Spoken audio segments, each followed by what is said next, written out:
シュータとユミのジャパニーズポッドキャスト。こんにちは。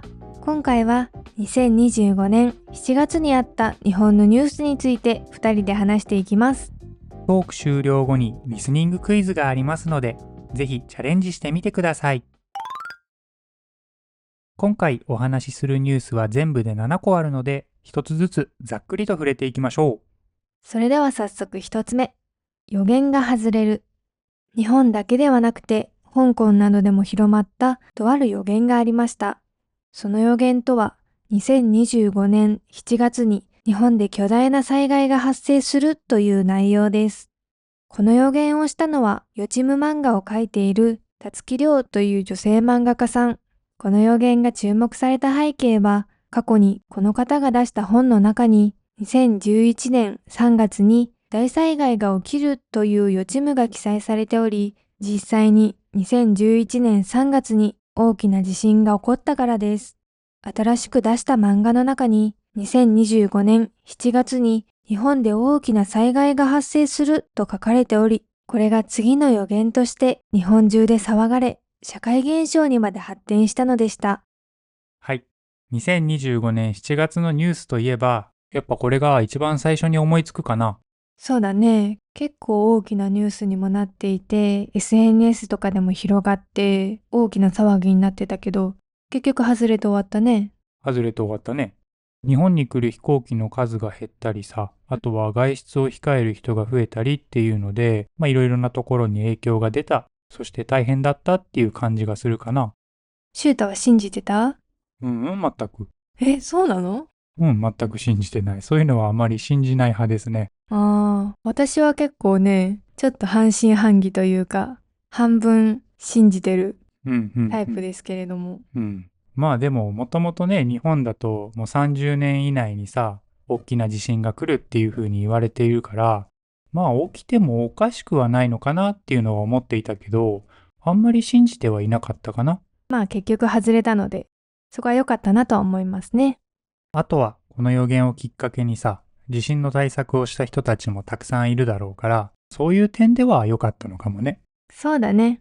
これから大きな地震がどこかで来るだろうから、準備のきっかけになったから良かったなとは思います。そうだよね。それでは2つ目。劇場版鬼滅の刃、興行収入100億円を突破。日本や世界で大流行している鬼滅の刃の映画、鬼滅の刃無限上編が公開されてから8日で興行収入が100億円を突破しました。これは日本で公開された映画の中で一番速いスピードです。日本映画のオープニング成績、初日の成績、あとは単日の成績という3つで歴代1位になって日本の記録を更新しました。すごいよね。鬼滅の刃ってまだまだ人気あるんだね。そうだよね。確か原作はもう完結してるんだよね。そうだね。ちょうど流行り始めたのが5年前ぐらい、コロナの時期とかだったと思うんだけど、まだ勢いが落ちてないのはすごいね。すごいよね。子供だけじゃなくて大人もみんな大好きだから、本当に日本中でブームになってるって感じかな。すごい予約いっぱいみたいだよ、映画館が。あ、そうなんだ。鬼滅の刃の映画ってさ、映画館では見たことないけど、テレビでやってたりはするじゃん。再放送で。で、テレビで見るだけでもさ、クオリティがすごかったなっていう印象で、だから映画館で見ると、やっぱり音とか、画面の大きさとかで迫力が全然違うのかなって思うね。そうだね。実際映画館で見るのは面白いんだろうね。ね。それでは3つ目。鹿児島県のトカラ列島付近で大量に地震が起きる。トカラ列島は鹿児島県の本土から南西に200キロのところにあります。この近くでは震度1以上の地震が短期間に2000回以上起こっていました。これは日本で1年間に起こる地震の数と同じくらいです。その中には震度5から6の大きな地震も8回ぐらいありました。トカラ列島に住む人たちが島から一時避難する事態にもなりました。このニュースを聞いたときはすごい怖かった。そうだよね。こんなにさ、継続的に地震が続くことなんてさ、めったにないじゃん。聞いたことそんなないよね。しかもさ、震度5、6って大きな地震も起きているからさ、他の場所でも何かこれに関連して大きな地震が起きるんじゃないかっていうのも、みんな身構えた出来事だったんじゃないかなって思います。でも今は一旦落ち着いているのかな。そうだね。あれからニュースが聞かないから落ち着いたんだろうね。ひとまずは良かったとは思うけど、実際にね、経験した人たちからしたらすごい怖かっただろうから、恐ろしいよね。ね。一応何事もなく終わってよかったのかなと思うけど、この後もちょっと注意は必要だね。そうだね。それでは4つ目。最高気温を更新。兵庫県で最高気温41.2度を観測しました。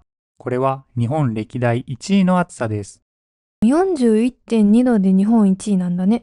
なんかもっと暑い、42度とかあった記憶あるようなないような。なんかね、もうちょっと暑かった時もあるのかなって思うけど、この7月は記録を更新したそうです。毎年どっかでこのニュースある気がするね。そうだね。毎年どっかで気温更新してるし、日本もどんどん暑くなっていって大変だよね。そうだね。あと今8月に入ってからは、群馬県の伊勢崎っていうところでは41.8度っていう日もあって、また記録更新したみたいだよ。またしたんだ。なんか理由を調べたけどちょっと難しかったから、あんまよくはわかんなかったかな。でも地球温暖化とか、やっぱりそういうのが影響してるんだろうね。そうだね。日本に観光に来る方は熱中症にお気をつけて。では5つ目。日米の関税交渉が収束。7月23日、日本とアメリカは関税に関する新しい合意を発表しました。関税とは外国からの輸入品にかける税金のことです。アメリカはこれまで日本からの自動車や部品に 27.5%、鉄鋼やアルミニウムに 50% の関税をかけていました。さらに8月からは相互関税を 25% に引き上げる可能性を示していました。しかし今回の合意で自動車や部品を含む多くの商品は 15% に下がることになりました。ただし鉄鋼やアルミニウムは 50% のままです。また日本はアメリカに約5500億ドルを投資し、その利益の多くはアメリカが受け取ります。さらにアメリカ産の米やトウモロコシ、半導体、エネルギーなどの購入を増やします。この発表を受けて株価は上がり、市場は好意的に見ていますが、まだ正式な文書はなく、両国の説明には少し違いもあるようです。難しいニュースでした。はい、難しいニュースですね。実際にどうなるんだって心配していた問題だったけど、ようやく落ち着いたのかな。よかったと思います。そうだね。お互いの認識にズレがあるっていうのはちょっと気になるところではあるね。ね、どんな交渉してたんだろうっていうのも思うし、実際に正式な文書がないっていうのが結構びっくりしたかな。そうだね。なんかそういう大事なものってさ、必ず書面にして残すっていうのはなんかビジネス的にはさ、必須じゃん。うん。国と国とのね、決め事で文書がないっていうのは、どうやってるんだろうなっていうのはやっぱ疑問に思うね。そうだね。実際にいろいろね、秘密にしておかなきゃいけないこともあるんだろうから、逆に書面にしてしまうとちょっと不利益が生じるのかもしれないね。そうだね。いろいろそういうところもあって今はまだないのかな。落ち着いたけど安心はできないっていう感じかな。うん、すごい影響力のあるニュースだとは思うから、7月に起こった一つの大きな出来事だね。はい、では次は楽しいニュースですね。それでは6つ目。ポケモン初のテーマパークを2026年春にオープンへ。日本や世界で大人気のポケットモンスターのテーマパークが2026年の春にオープンすることが決定しました。名前はポケパーク関東で、場所は東京の読売ランドの中にできます。たくさんのポケモンたちが暮らす自然豊かな森、ポケモンフォレストに世界中のトレーナーとポケモンが集い、新たな出会いが生まれる街、カヤツリタウン、2つのエリアがあるこのテーマパークは、ポケモンに触れることをテーマにしています。これは楽しみだね。これ行きたい。ね、行きたいね。今出てる情報とか写真を見たけど、すんごい可愛かったよ。いいね。ホームページに写真がいっぱい載ってて、うんうんうん。ポケモンセンターとかフレンドリーショップとかジムとかもあって、見てるだけですごいワクワクするような感じだったから、子供たちにはもちろん大人にもワクワクするような場所になるんじゃないかなと思います。これはみんな期待して待ってるだろうね。うんうん。特にポケモンって言ったらさ、僕たちが小さい頃からさ、ずっとそばにあるから、そのテーマパークができるっていうのは、僕たちと同じ年代の人たちにとっても、すごい嬉しいと思う。そうだね。すごい課金したくなるね。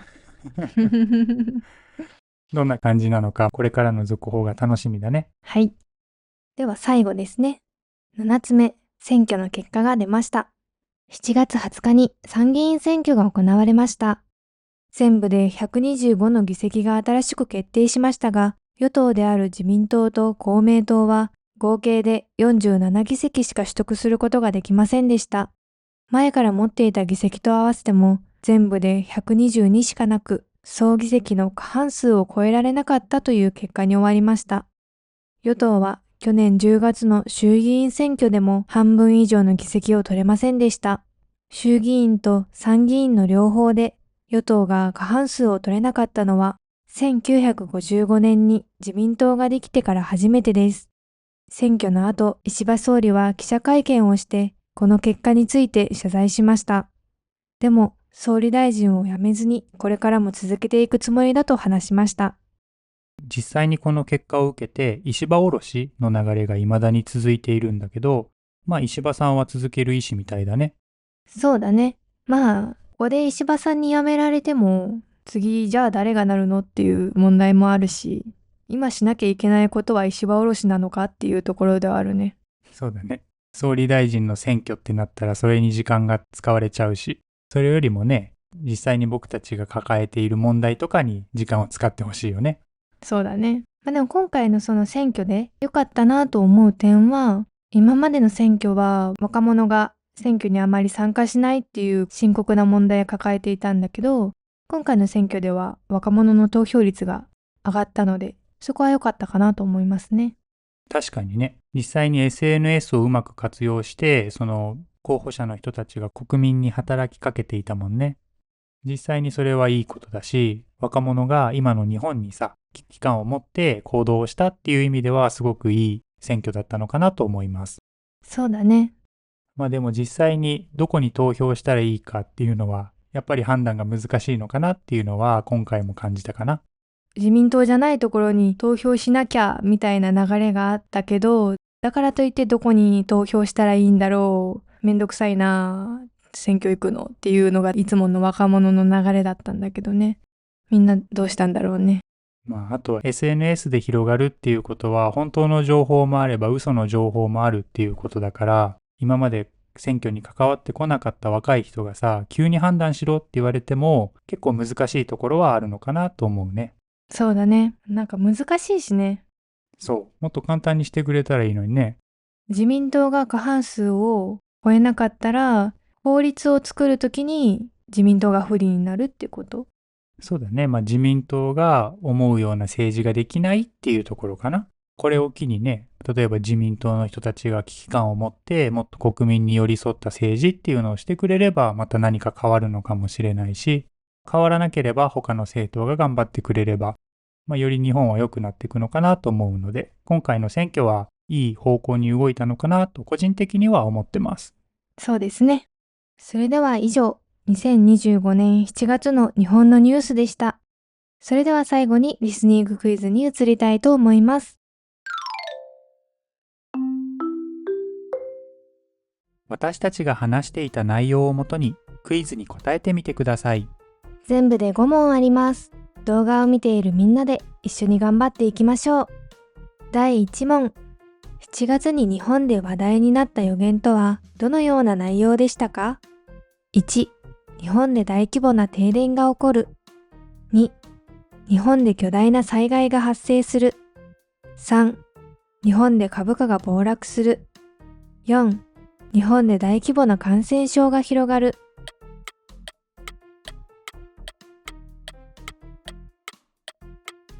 正解は2、日本で巨大な災害が発生する。たつきりょうさんが2025年7月に日本で大きな災害が発生すると予言しましたが、実際には起こらず、社会現象的な騒ぎで終わりました。第2問。劇場版鬼滅の刃無限上編が公開から8日で突破した興行収入はいくらですか？ 1、50億円。2、80億円。3、100億円。4、150億円。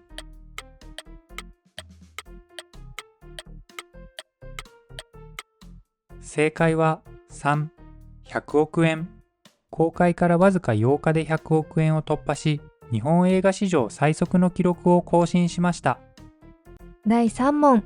鹿児島県のトカラ列島付近で起きた地震の数は短期間でどれぐらいだったでしょうか？ 1、約200回。2、約500回。3、約1000回。4、約2000回。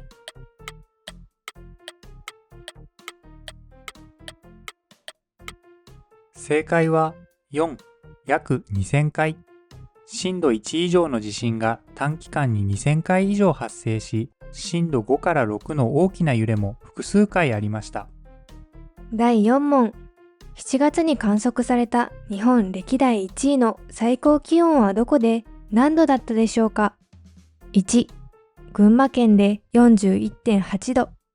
2、兵庫県で 41.2 度。3、埼玉県で 39.9 度。4、岐阜県で 40.5 度。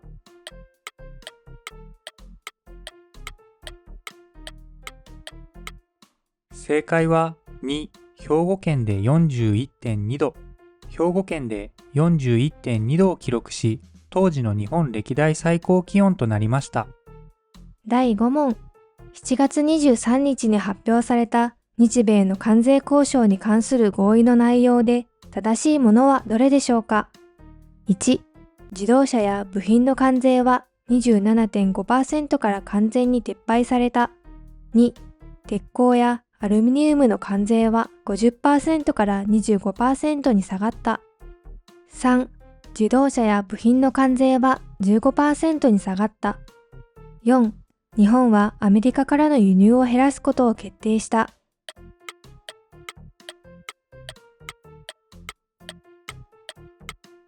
正解は3、自動車や部品の関税は 15% に下がった。自動車や部品など多くの商品は 15% に引き下げられましたが、鉄鋼とアルミニウムは 50% のまま据え置かれました。皆さんは何問正解できましたか？今回のクイズはこれで終わります。グッドボタンやチャンネル登録をよろしくお願いします。動画のコメントもお待ちしております。それではまた次の動画でお会いしましょう。またね。バイバイ。